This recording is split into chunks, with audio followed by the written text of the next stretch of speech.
The late afternoon sun, a molten gold disk, hung low in the western sky, casting long, languid shadows across my sprawling property.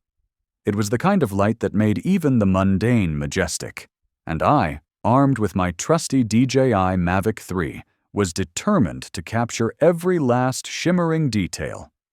My property, a modest 5 acres carved out of the rolling hills of upstate New York, was my sanctuary. It was a patchwork of mature oak and maple, a rambling meadow bursting with wildflowers, and a small, crystal-clear creek that gurgled its way through a moss-covered ravine. I'd spent years nurturing it, transforming it from a neglected patch of land into a haven of peace and natural beauty. And now, I wanted to share that beauty with the world, or at least with a select few who might appreciate its quiet charm. I'd been planning this drone shoot for weeks, meticulously scouting locations, checking weather patterns, and ensuring all my permits and licenses were in order. I wasn't some thrill-seeking amateur pushing the boundaries of recreational flying. I was a responsible operator, well aware of the regulations and committed to safe, legal flight. My goal was simple: to create a breathtaking aerial showcase of my land, a cinematic love letter to the place that had brought me so much solace. With a gentle whir, the drone lifted itself from the dewy grass, its propellers slicing through the humid air. I watched its ascent through the integrated screen of my controller, my heart swelling with a familiar sense of exhilaration. The landscape unfurled beneath me, a vibrant tapestry of greens and browns, punctuated by the sapphire glint of the creek and the deep emerald of the pines. I piloted the drone with practiced ease, guiding it through graceful arcs and sweeping panoramas, capturing the undulating terrain, the weathered charm of my old barn, and the inviting glow of my farmhouse windows.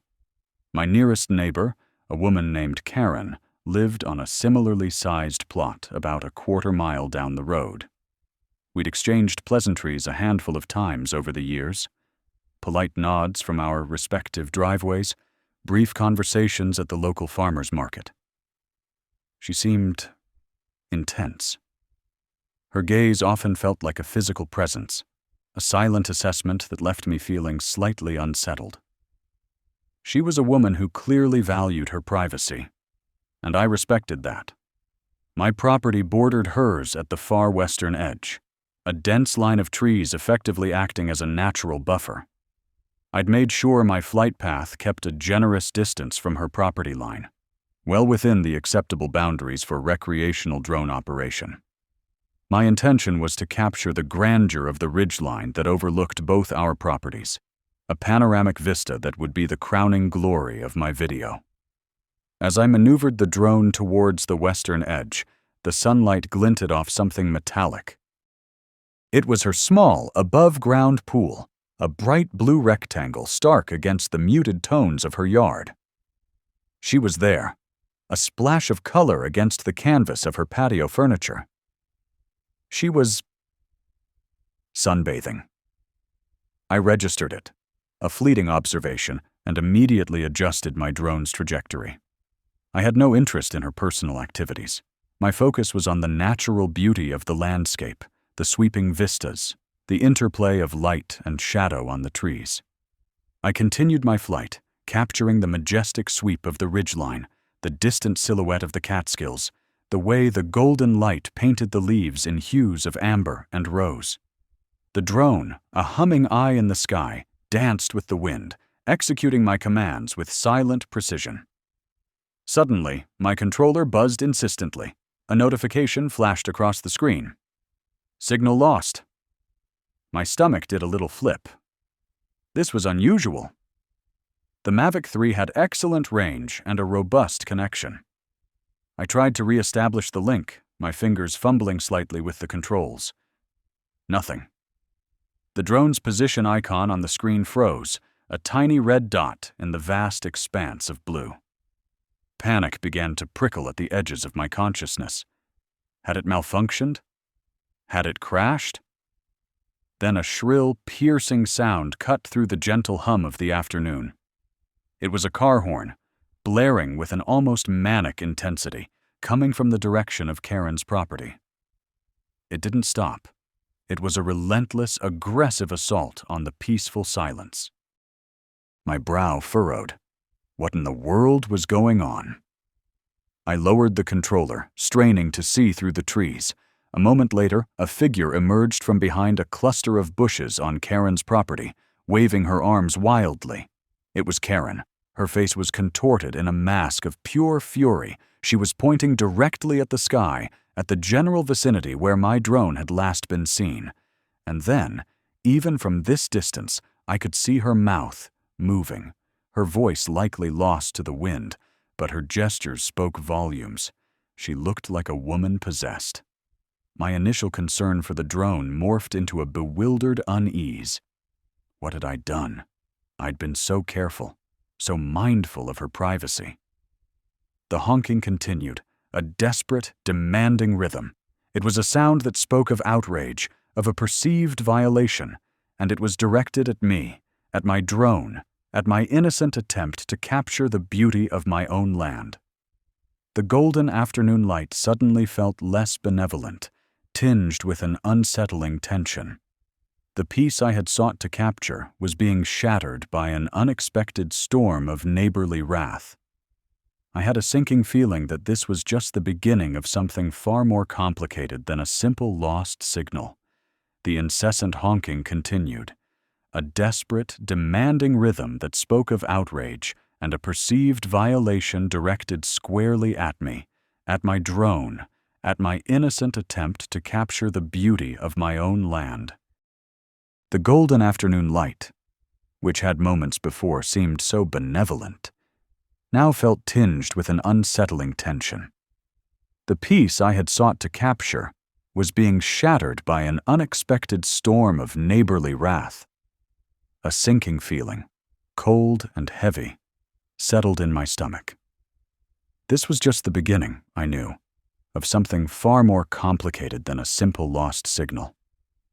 I lowered the controller, my fingers still hovering over the joysticks, and strained to see through the dense line of trees that separated our properties. Karen's property was a similarly sized plot, nestled about a quarter-mile away, and while we'd exchanged pleasantries on rare occasions, polite nods and brief conversations at the local farmer's market, there had never been any real interaction, let alone conflict. I'd always operated under the assumption that we were just two people who happened to live near each other, each tending to our own respective patch of rural quiet. Her property, like mine, was carved out of the rolling hills. But hers was more manicured, less wild. I could just make out the bright blue rectangle of her above-ground pool, a stark contrast against the muted greens and browns of the landscape. And then, a figure emerged from a cluster of bushes near the edge of her yard, waving her arms wildly. It was Karen. Her face, even at this distance, was contorted into a mask of pure fury. She was pointing directly at the sky, in the general vicinity where my drone had last been seen. Her mouth was moving.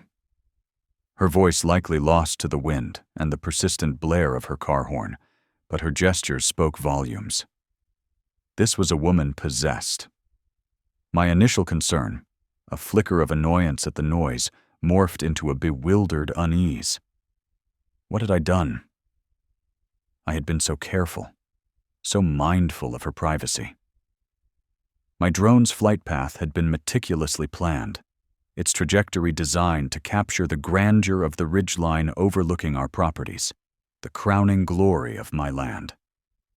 I had deliberately kept it well above any reasonable height that could be construed as intrusive, far from her immediate living space. The drone's position icon on the integrated screen of my controller had frozen, a tiny red dot in a vast expanse of blue. Then, the notification flashed. Signal lost. My stomach had done a little flip. It was unusual. The Mavic 3 had excellent range and a robust connection. I'd tried to re-establish the link, my fingers fumbling slightly on the controls, but to no avail. Now this This unbridled, almost manic intensity from Karen, her car horn a relentless, aggressive assault on the peaceful silence I had so cherished. I lowered the controller again, my brow furrowed. What in the world was she thinking? Her gaze, when she had briefly met mine at the market, often felt like a physical presence, an intense, silent assessment that always left me feeling slightly unsettled. I had clearly valued her privacy, and I had respected that. My property bordered her land on the far western edge, and the dense line of trees there served as a natural buffer. I had kept a generous distance from her property line, always operating within what I considered acceptable boundaries for recreational drone operation. My intention had been to showcase the natural beauty, the sweeping vistas, the interplay of light and shadow across my land. The drone was my eye in the sky, a tool to capture the majestic sweep of the landscape, the distant silhouette of the Catskills painted in hues of amber and rose by the setting sun. But Karen's reaction was extreme. The honking continued, a desperate, demanding rhythm that spoke of outrage and a perceived violation directed squarely at me, at my drone, at my innocent attempt to capture the beauty of my own land. The golden afternoon light, which had moments before seemed so benevolent, now felt tinged with an unsettling tension. The peace I had sought to capture was being shattered by an unexpected storm of neighborly wrath. A sinking feeling, cold and heavy, settled in my stomach. This was just the beginning, I knew, of something far more complicated than a simple lost signal. I knew I couldn't just sit there. The drone was lost, presumably somewhere in the woods or on Karen's property. And more importantly, Karen was clearly in a state of extreme distress, bordering on hysteria. I needed to de-escalate, to understand, I grabbed my keys, my heart still thudding a nervous rhythm against my ribs, and headed for my car. The drone controller, with its blank screen, felt heavy and useless in my pocket. As I drove slowly down my long gravel driveway, I kept my eyes on Karen's property. The honking had finally stopped, replaced by an unnerving silence that felt even more charged. I pulled over at the end of my driveway, where it met the quiet county road, and turned off the engine. The air was thick with the scent of pine and damp earth, a comforting aroma that usually soothed me. Today, it did little to quell the knot of anxiety in my chest. I waited. A minute crawled by, then another. Just as I was about to decide on my next move, Karen's car, a sensible-looking sedan, pulled out of her driveway and onto the road, heading directly towards me. My heart leaped into my throat. She didn't slow down. Instead, she accelerated, her car a blur of motion, and swerved directly into my driveway, kicking up a cloud of dust and gravel. She braked hard, stopping mere feet from my own car. The driver's side door flew open, and Karen emerged, her face a study in righteous indignation. She was wearing a floral print sundress, now slightly rumpled, and her hair was pulled back in a messy bun. Her eyes, however, were blazing. She strode towards me, her arms crossed tightly over her chest. "You!" she spat, her voice tight with fury. "You were spying on me!" I blinked, taken aback by the direct accusation. "Karen, I wasn't spying. I was filming my property." "Filming your property?" she scoffed, her voice rising. "You were hovering right over my backyard. I saw you. I was sunbathing, and you were aiming that contraption right at me."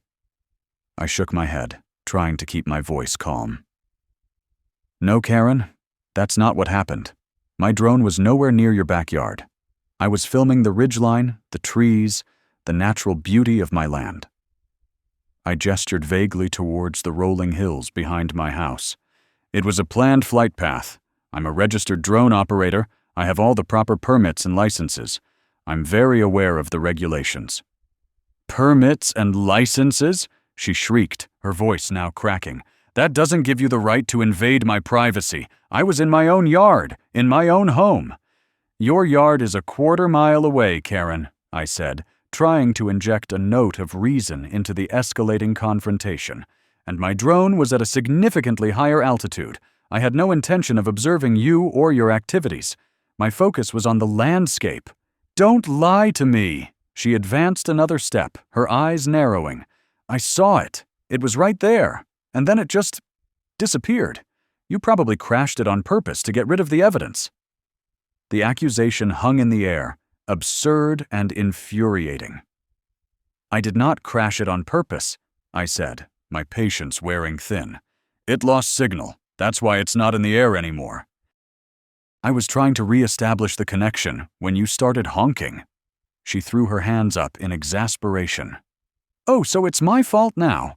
Because I dared to defend myself from your aerial surveillance? You think you can just fly your little spy machine over people's homes and expect them to be okay with it?" "It's not a spy machine, Karen," I sighed, running a hand through my hair. "It's a recreational drone, and I was flying it legally and responsibly." "Legally and responsibly?" she mimicked, her voice dripping with sarcasm. "You call hovering over my sunbathing session legal and responsible? You were clearly trying to get a rise out of me. You were spying on me." The absurdity of the situation was starting to get to me. I was standing here, being accused of spying on my neighbor while she sunbathed, when all I had wanted was to capture the beauty of my property. The drone was lost, and now I was facing a neighbor who seemed to have conjured a fantastical version of events. "Karen," I said, trying a softer approach. "Look, I understand you feel your privacy was violated, but that was not my intention, and it was not what happened. My drone was flying over my property, focused on the natural scenery. It's possible it drifted off course due to a signal issue." "Drifted off course?" she scoffed. "Into my backyard? That's your excuse? You're a liar." Her unwavering conviction, her absolute certainty that I was in the wrong, was deeply unsettling. It wasn't just anger. It was a fervent, almost religious conviction. It made me question everything. Had I misjudged the drone's position? Had it somehow, despite my best efforts, strayed closer than I thought? The thought sent a fresh wave of unease through me. "I'm not lying, Karen," I said, my voice firm. "And I'm not a spy. I'm just a guy who loves his property and wanted to capture its beauty from a new perspective. I'm sorry if you felt uncomfortable, but you're misinterpreting what happened." She took a step back, her arms still crossed, but the rigid posture softened slightly, replaced by a look of weary suspicion. "I want that drone back," she said, her voice lower now, but no less intense. "And I want to know where it was flying. I'm calling the police." My heart sank. The police? Over this? Karen, that's not necessary. We can figure this out. I'll help you look for the drone. We can go over my flight logs if you want, show you exactly where it was supposed to be. "I don't want to see your flight logs," she snapped. "I want my privacy respected, and I want my property to be free from your aerial voyeurism." She turned abruptly, her sundress swirling around her legs, and marched back towards her car. "You'll hear from me, and you'll hear from the authorities." She got into her car, slammed the door, and with another burst of gravel, sped away. I watched her go, the dust settling around my own car, the silence that followed her departure more deafening than her accusations. My drone was lost. My afternoon was ruined. And I had a furious neighbor who was convinced I was some kind of perverted drone-wielding stalker. The peaceful sanctuary of my property suddenly felt a lot less serene. The golden light of the setting sun, which had promised such beauty, now cast long, ominous shadows. This was not the end of the story. Not by a long shot. It was, I feared, just the very unsettling beginning. The relentless blare of Karen's car horn continued, a desperate, demanding rhythm that spoke of outrage and a perceived violation. It was directed at me, at my drone, at my innocent attempt to capture the beauty of my own land. The golden afternoon light, which moments before had felt so benevolent, was now tinged with an unsettling tension. The peace I had sought to capture was being shattered by an unexpected storm of neighborly wrath. A sinking feeling settled in my gut. This was just the beginning, and it was already far more complicated than a simple lost signal. I lowered the controller, my hand still trembling slightly. The car horn, a shrill, piercing sound that had cut through the gentle hum of the afternoon, was an almost manic assault on the quiet charm of my property. I strained to see through the dense line of trees that separated our properties, the same trees I had so carefully considered when planning my flight. Karen emerged from a cluster of bushes on her side of the property line, her arms waving wildly. Her face, even from this distance, was contorted, a mask of pure fury, and she was pointing directly at the sky, in the general vicinity where my drone had last been seen.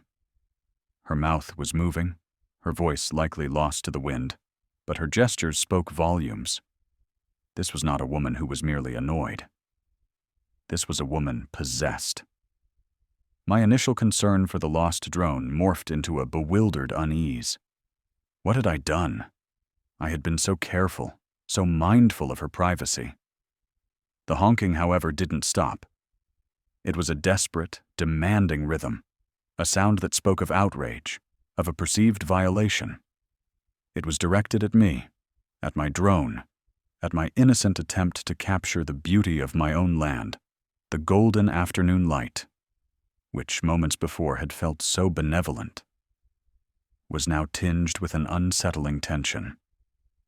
The peace I had sought to capture was being shattered by an unexpected storm of neighborly wrath. A sinking feeling settled in my gut. This was just the beginning, and it was already far more complicated than a simple lost signal. I lowered the controller, my hand still trembling slightly. The car horn, a shrill, piercing sound that had cut through the gentle hum of the afternoon, was an almost manic assault on the quiet charm of my property. I strained to see through the dense line of trees that separated our properties, the same trees I had so carefully considered when planning my flight. Karen emerged from a cluster of bushes on her side of the property line, her arms waving wildly. Her face, even from this distance, was contorted, a mask of pure fury, and she was pointing directly at the sky, in the general vicinity where my drone had last been seen. Her mouth was moving, her voice likely lost to the wind, but her gestures spoke volumes. This was not a woman who was merely annoyed. This was a woman possessed. My initial concern for the lost drone morphed into a bewildered unease. What had I done? I had been so careful, so mindful of her privacy. And then, as if summoned by her frantic gestures, her car, a sensible-looking sedan that I usually saw parked demurely in her driveway, lurched forward. It didn't speed, but it moved with a determined, almost aggressive momentum, bumping over the slight rise of the property line and coming to a halt on my lawn, less than 50 feet from where I stood. The horn finally ceased its assault, replaced by the ticking of her cooling engine and the heavy, ragged sound of her breathing. She killed the engine, and the silence that descended was thick with unspoken accusations. Karen unbuckled her seatbelt with a sharp click and flung open her car door. She stood there for a moment, framed by the opening, a figure of righteous indignation. Her hair, which I usually saw neatly tied back, was a bit windblown, and her eyes, usually sharp but reserved, blazed with an intensity that was frankly unnerving. "You!" she finally spat, her voice raspy with emotion. She advanced towards me, her steps stiff and purposeful. "What in God's name do you think you're doing?" I lost the signal," I stammered, holding up the controller as if it were a shield. "My drone. It malfunctioned. It crashed somewhere over my property." "Your property?" she scoffed, her gaze sweeping over my land as if it were contaminated. "You were spying on me. Don't lie to me. I saw that thing hovering. Right there."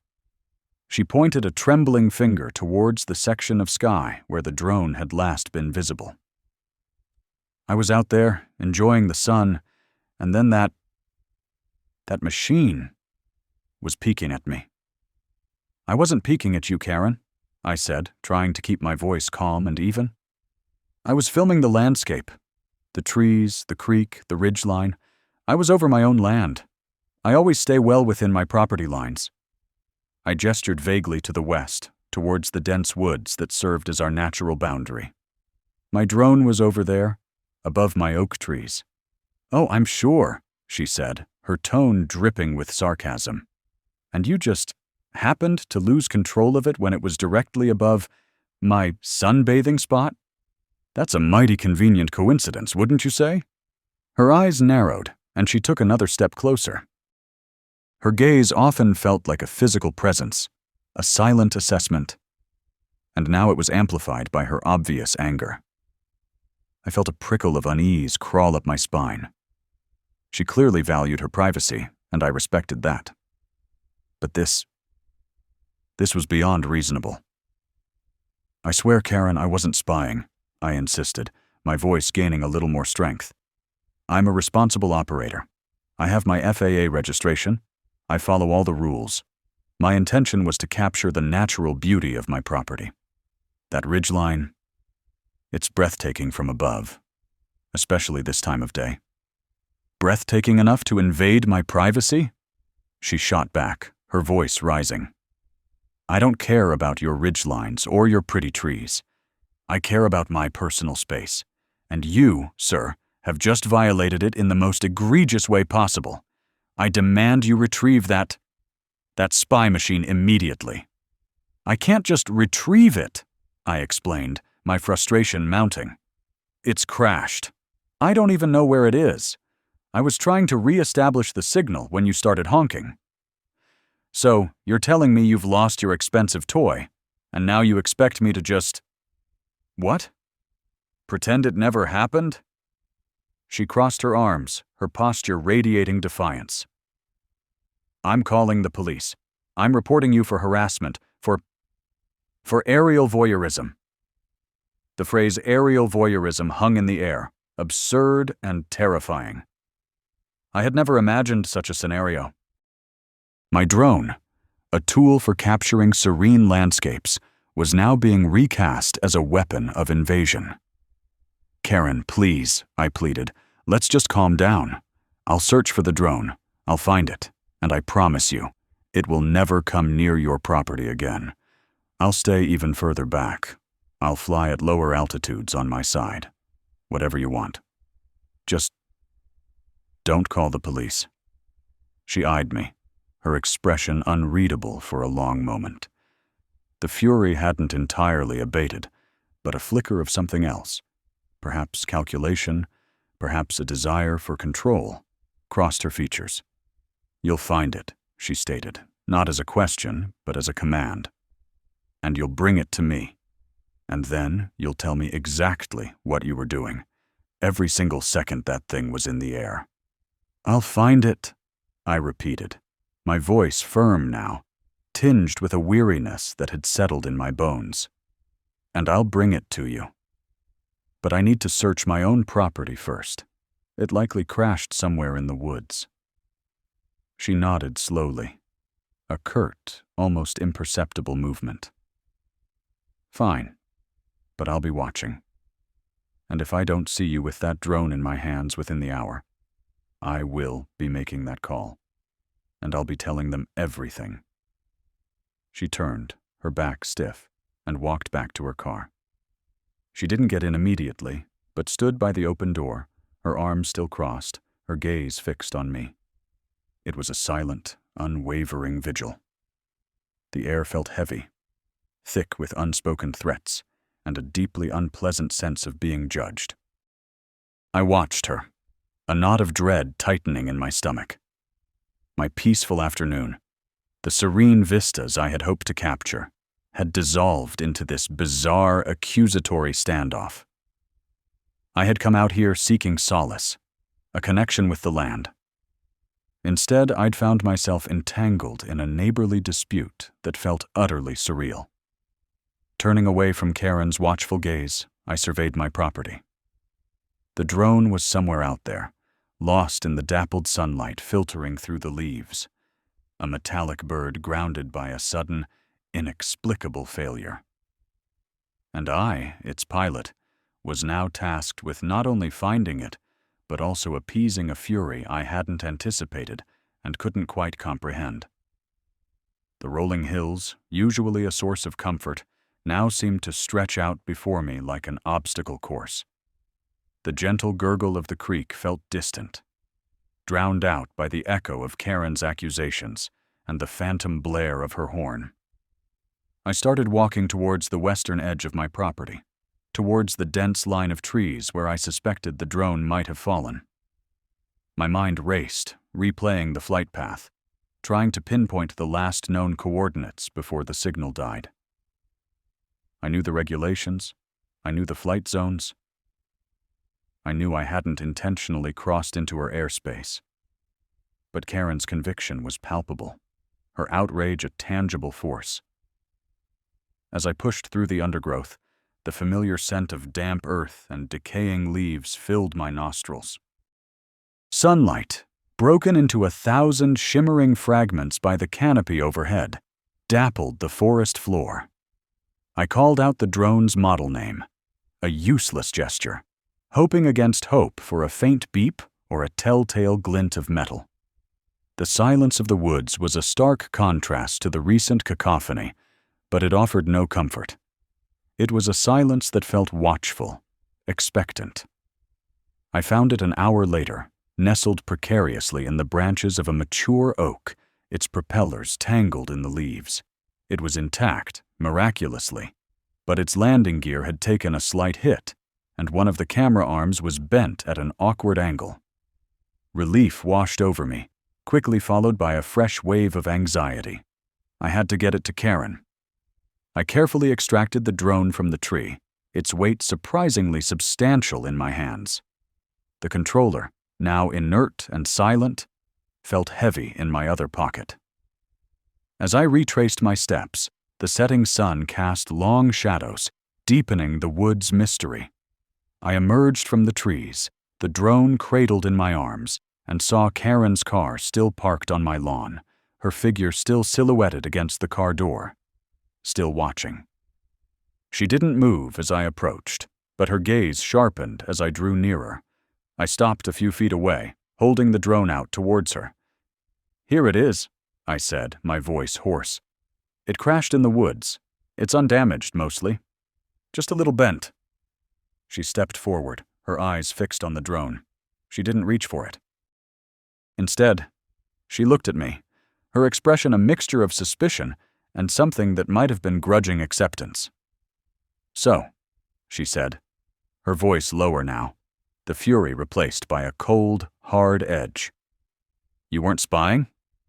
"No, Karen," I replied, meeting her gaze. "I wasn't spying. I was filming my property, and the drone malfunctioned. That's all." She continued to stare for a long moment, the silence stretching between us, thick with unresolved tension. Finally, she gave a small, almost imperceptible nod. "All right," she said. "You can take it back to your house, and you," she pointed a finger at me, "will ensure that this never happens again. Not even a whisper of that machine in my direction. Understood?" "Understood," I confirmed, a wave of exhaustion washing over me. She didn't offer an apology, didn't acknowledge the absurdity of her accusations or the aggressive way she had handled the situation. She simply turned, got back into her car, and with another sharp click of the seatbelt, drove away, her tires leaving faint tracks on my lawn. I watched her go, the drone still in my hands. The golden light was fading, the sky deepening to hues of amber and rose. The peace I had sought was irrevocably fractured. I had retrieved my drone, but I had lost something more valuable, the simple tranquility of my own space and the naive belief that a shared property line meant a shared understanding. The day had ended not with a breathtaking aerial showcase, but with a stark reminder that sometimes the most formidable obstacles weren't found in the landscape, but in the hearts and minds of our neighbors. And as I walked back towards my house, the weight of the drone in my arms felt heavier than before, a tangible symbol of a conflict that had, perhaps, only just begun. The drone, miraculously intact, lay nestled amongst the branches of an old apple tree, its plastic shell glinting dully in the fading light. I carefully maneuvered my way through the tangled undergrowth, the air thick with the earthy scent of damp soil and decaying leaves. My neighbor, Karen, stood a few yards away, her arms crossed, her expression still a thundercloud. The blaring of her car horn had finally ceased, replaced by a charged silence that felt even more oppressive. "Here," I said, holding out the drone. My voice, I realized, was a little too calm, a little too measured, given the storm that had just broken over my head. I offered it with an outstretched hand, the drone's propellers still attached, looking innocent and undamaged. She snatched it from me, her fingers brushing mine with an almost electric jolt.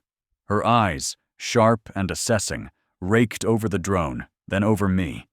"You better not have anything on this thing," she spat, her voice low and menacing. "Anything at all!" "I already told you," I replied, keeping my tone even, though a knot of unease tightened in my stomach. I was filming my property, the ridgeline, the trees, the creek, nothing else. "Humph," she scoffed, turning the drone over in her hands as if expecting some incriminating evidence to materialize. "I don't believe you. You were spying, and then you crashed it to hide what you were seeing." "I didn't crash it to hide anything," I insisted, a flicker of frustration finally breaking through my composure. "The signal just dropped. It was a glitch. It happens sometimes." "A glitch?" She laughed, a harsh, brittle sound that did nothing to soothe my frayed nerves. "Convenient, isn't it? Right when I was out there. Right when you were supposedly looking at your ridgeline." Her gaze flickered towards her house, then back to me, a suspicious glint in her eyes. "You think I'm stupid?" "I don't think you're stupid, Karen," I said, choosing my words carefully. "I just think you misunderstood what I was doing. I have the right to fly my drone over my own property." And I was. She narrowed her eyes, her grip tightening on the drone. "And I have the right to my privacy, and you were violating it." "I was a quarter-mile away, Karen, and high up. I couldn't see anything specific, and I wasn't trying to." The words felt hollow, even to me. How could I convince her of my intentions when her mind was clearly made up? "That's what they all say," she muttered, her gaze drifting towards the dense line of trees that separated our properties. She took a step back, clutching the drone to her chest. "Just stay away from my property. Keep your flying machine on your side of the fence. If I see it near my house again, I'm calling the authorities. And this time," she added, her voice dropping to a dangerous whisper, "I'll be sure to have proof." With that, she turned and walked back towards her house, her back stiff and unyielding. The screen door slammed shut behind her, the sound echoing in the sudden, profound silence. I stood there for a moment, the lingering tension in the air a palpable thing. The golden light of the late afternoon, which had moments ago seemed so benevolent, now felt tinged with an unsettling unease. My sanctuary, my haven of peace, had been invaded by a storm of neighborly wrath. The peace I had sought to capture with my drone was being shattered, not by the elements, but by a human hand.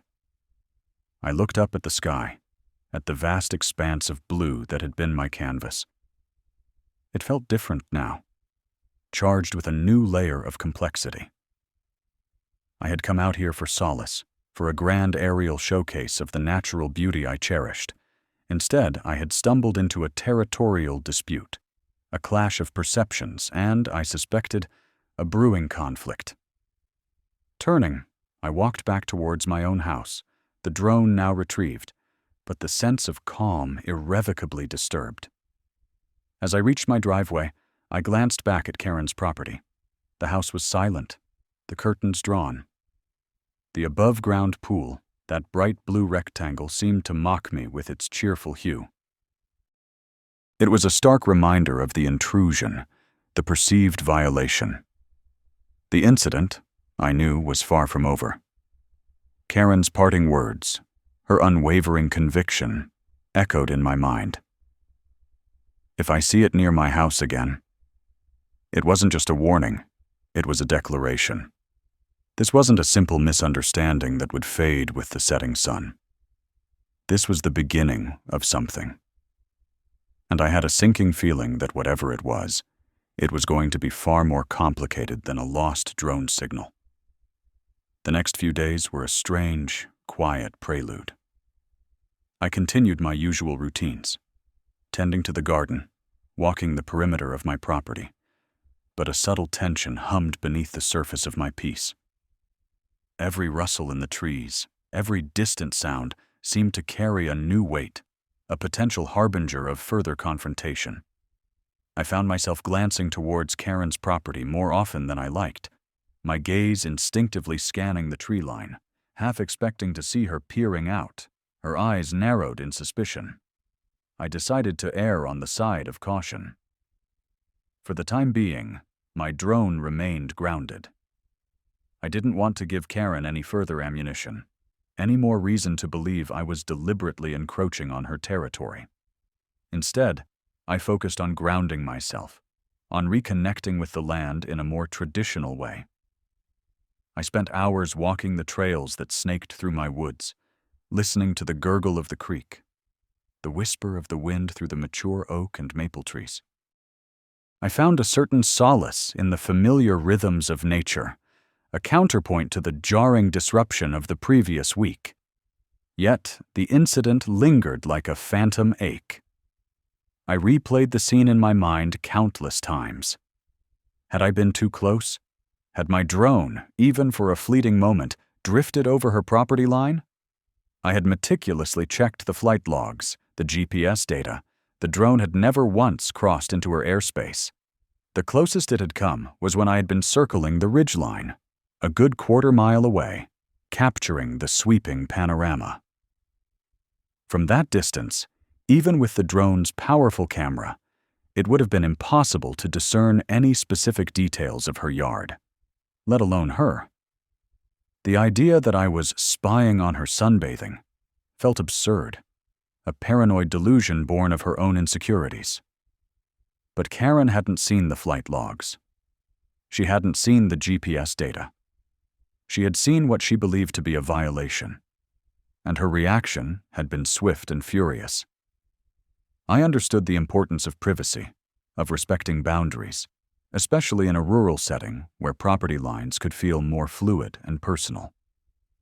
I prided myself on being a responsible operator, well aware of the regulations and committed to safe, legal flight. This entire episode felt like a gross mischaracterization of my intentions. Despite my efforts to maintain a sense of normalcy, the unease persisted. It manifested in subtle ways. I found myself double-checking the locks on my doors at night, a habit I hadn't indulged in since moving to this tranquil corner of the world. I started to feel a prickle of anxiety whenever I saw a car parked in Karen's driveway, my mind immediately jumping to conclusions. Was she watching me? Was she documenting my every move? One afternoon, about a week after the drone incident, I was out by the old barn, sorting through some tools. The sun was warm, the air still carrying the sweet scent of honeysuckle that grew wild along the fence line. I heard the distant rumble of a car engine, and my head snapped up.